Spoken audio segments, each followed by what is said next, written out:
Apa bedanya anak manusia duduk dan berdiri sebelah kanan Allah? Ya. Apa bedanya Pak Atidi? Anak manusia duduk dan berdiri di sebelah kanan Allah. Saya Pendeta Henry Tandianta, Master of Bibliology Studies. Bapak Ibu Saudara, saya akan membuat pencerahan hal yang sangat sederhana. Tetapi 200.000 pendeta dan romo tidak bisa menjawab hal yang sederhana ini. Apa itu Pak? Apa bedanya Yesus duduk atau anak manusia duduk dan berdiri di sebelah kanan Allah? Bapak Ibu Saudara, ada nggak sih Pak ayat Alkitab Yesus duduk, lalu ada juga Yesus berdiri di sebelah kanan Allah? Ada, ya. Kita bahas yang anak manusia duduk dulu ya. Anak manusia duduk di sebelah kanan yang Maha Kuasa. Di dalam Matius 26 ayat 64. Jadi anak manusia itu di Alkitab disebut duduk di sebelah tiga ya. Yang pertama di sebelah kanan yang Maha Kuasa, kemudian di sebelah kanan Allah, kemudian di sebelah kanan yang Maha Besar di dalam Ibrani 8 ayat 1 ya. Ya betul, Ibrani 8 ayat 1. Yesus atau anak manusia duduk di sebelah kanan yang Maha Kuasa, sebelah kanan Allah, sebelah kanan yang Maha Besar. Tidak pernah ada anak manusia duduk sebelah kanan Bapa. Catat baik-baik, para romo, para pendeta, catat baik-baik. Tidak pernah ada anak manusia duduk sebelah kanan Bapa. Catat baik-baik ya. Oke. Misalnya Matius 26 ayat 64, Yesus sendiri berkata, ini perkataan langsung Yesus ya, anak manusia akan duduk di sebelah kanan yang Maha Kuasa dan datang di atas awan. Artinya anak manusia yang fisik akan duduk sebelah kanan yang Maha Kuasa, datang di atas awan, berubah jadi roh. Saya ulang, kalimat yang mengatakan bahwa anak manusia akan duduk, atau hari ini pada hari ini anak manusia duduk sebelah kanan yang Maha Kuasa. Enggak taunya kan yang Maha Kuasa Yesus sendiri. Di dalam Wahyu 1 ayat 8, Aku Alfa Omega, Tuhan Allah yang Maha Kuasa. Yesus fisik manusia berubah menjadi roh. Fisiknya udah nggak ada, fisiknya berubah menjadi roh, yaitu yang Maha Kuasa. Ya, demikian pula anak manusia duduk di sebelah kanan Allah. Di kitab Markus ada anak manusia duduk di sebelah kanan yang Maha Besar. Nggak taunya yang Maha Besar ya Yesus sendiri di dalam Yudas 2 ayat 13. Allah yang Maha Besar itu Yesus sendiri, punya nama Yesus Kristus. Yesus duduk sebelah kanan Allah, enggak taunya Allah itu Yesus sendiri. Wahyu 21 ayat 7 atau Wahyu 1 ayat 8. Jadi clear, duduk sebelah kanan Allah, duduk sebelah kanan yang Maha Kuasa, duduk sebelah kanan yang Maha Besar. Anak manusia duduk sebelah kanan Allah yang Maha Kuasa, yang Maha Besar. Artinya anak manusia yang fisik berubah menjadi Allah yang roh. Ya, sudah tidak fisik lagi. Simpel ya. Ya, tidak pernah ada anak manusia duduk sebelah kanan Bapa, enggak pernah ada ya. Itu duduk sebelah kanan. Pak HTD, kayaknya kalau begini semua romo-romo dan pendeta itu jelasinnya nggak gitu Pak, jelasinnya apa? Muter-muter kan? Anak manusia duduk sebelah kanan Allah, artinya anak manusia muter-muter. Lah itu buktinya jawaban pendetanya sama romonya muter-muter kagak karu-karuan ya. Itu yang duduk. Sekarang bagaimana dengan anak manusia berdiri di sebelah kanan Allah? Hanya ada satu ayat ya. Anak manusia berdiri di sebelah kanan Allah itu hanya ada satu ayat, yaitu Kisah Para Rasul 7 ayat 56. Stefanus menengadah dengan penuh Roh Kudus, menengadah ke langit, dan ia melihat anak manusia berdiri sebelah kanan Allah. Kok berdiri Pak? Kok belum duduk?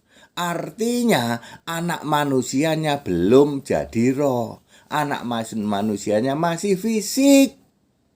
Tunggu Pak. Jadi Stefanus mati dirajam itu Yesus belum disalib. Yes. 200.000 pendeta dan romo tidak ada yang paham Kisah 7 ayat 56. Mengapa Stefanus berkata, aku melihat Yesus atau melihat anak manusia duduk berdiri sebelah kanan Allah. Kenapa berdiri belum duduk? Ya belum jadi roh sih. Berarti Yesus belum mati disalib, belum. Ya, Kisah Para Rasul 6 dan Kisah Para Rasul 7, pembelaan Stefanus. Coba Anda baca satu-satu pembelaan Stefanus yang panjang itu. Lalu Stefanus itu dituduh. Ayo, apa tuduhannya Stefanus? Orang Yahudi menuduh kepada Stefanus apa? Persis sama dengan yang dituduhkan ke Yesus. Orang ini Stefanus ini selalu berkata bahwa Yesus orang Nazaret itu akan meruntuhkan bait Allah ini. Ya, jadi mereka menuduh tuh Stefanus itu masih memberitakan Yesus orang Nazaret tuh, ya, yang akan meruntuhkan bait Allah. Coba dibaca ya, kisah 6-nya, jangan kisah 7. Kalau kisah 7 itu udah pembelaan Stefanus. Kisah 6, di kisah 6 itu ada ayat yang mengatakan bahwa mereka mendatangkan saksi-saksi palsu dan menuduh Stefanus ini memberitakan tentang Yesus orang Nazaret yang masih manusia itu. Oke, sampai sini sudah oke. Kemudian waktu itu kan Stefanus ditunjuk untuk pelayanan meja ya kepada orang-orang Yahudi dari Yunani ya. Itu terjadi di Yerusalem ya. Dia ada 7 orang dipilih untuk pelayanan meja ya, diakonia ya. Jadi clear, yang Anda tidak pernah paham adalah Stefanus mati dirajam sebelum Yesus mati disalib. Makin Anda teliti, makin benar apa yang disampaikan Suhu HTD. Tuduhannya sama ya. Stefanus dituduh memberitakan Yesus orang Nazaret itu akan merubuhkan bait Allah. Di Kisah Para Rasul pasal 6, silakan dibaca nanti di akhir-akhir kayak gitu. Di akhir pasal itu. Kemudian Stefanus berkata begini, apakah ada nabi yang tidak dibunuh oleh itu bapak-bapak orang Yahudi gitu. Ya, termasuk yang memberitakan kedatangan orang benar yang sekarang Anda sudah bunuh itu. Yang dibunuh itu orang benarnya apa orang yang memberitakan kedatangan orang benar? Memberitakan kedatangan orang benar. Sebenarnya ini mau bicara tentang Stefanus sendiri. Stefanus sudah tahu ini ini mau dibunuh kan? Ya, mau dibunuh. Maksudnya dia sedang bercerita, aku yang memberitakan tentang orang benar itu, Jaswan ya. Orang benar itu yang dimaksud Yesus. Aku yang memberitakan tentang orang benar Yesus ya, dari Nazaret itu kamu bunuh. Jadi yang pada waktu Stefanus berkata begitu, yang dibunuh itu bukannya orang benarnya, tapi yang memberitakan orang benar. Yaitu dalam hal ini Stefanus sendiri sebenarnya. Dia sudah tahu mau dibunuh ya. Terus makanya yang sekarang kamu bunuh, kamu khianati dan kamu bunuh gitu ya. Ya, banyak orang gagal pahamnya bahwa karena Kisah Para Rasul pasal 7 ya, Sedangkan di pasal 1, pasal 2 itu adalah menceritakan tentang jemaat mula-mula setelah Yesus naik ke surga. Kok tiba-tiba ada pasal 6 pasal 7 yang menceritakan Stefanus kembali ke masa Yesus masih jadi manusia sebelum mati disalib, ya. Jadi Stefanus tidak dituduh bahwa engkau memberitakan Yesus yang sudah naik ke surga. Enggak begitu. Beda dengan Petrus. Waktu Petrus disidang, Petrus berbicara tentang Yesus yang sudah naik ke surga. Ya. Waktu disidang di mahkamah agama kan Stefanus pernah disidang, akhirnya dirajam itu. Kemudian Petrus juga pernah Paulus juga pernah. Paulus bercerita tentang Yesusnya sudah mati, sudah naik ke surga pada waktu disidang.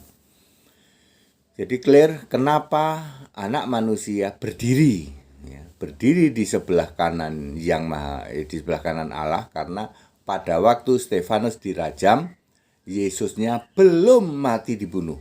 Yesusnya masih fisik manusia. Walaupun itu terjadi di detik-detik terakhir, ya, hari-hari terakhir sebelum nanti Yesus disalib. Ya, Yesus sendiri selalu berkata, anak manusia duduk di sebelah kanan yang maha kuasa. Artinya fisik berubah jadi roh. Sesimpel itu. Tapi para pendeta, para romo bingung, blunder 2000 tahun. Ya, hanya kalau ditanya apa maksudnya kisah 756. Stefanus kok melihat Yesusnya atau anak manusia berdiri. Kok belum duduk apa ya, Pak? Hanya hal begitu aja. Mereka nggak bisa jawab. Jadi padat, singkat, dan clear ya. Penjelasan tentang anak manusia, bedanya anak manusia duduk dan berdiri ya di sebelah kanan Allah. Segala hormat kemuliaan untuk Yesus Kristus, satu-satunya Allah yang benar. Haleluya. Amin.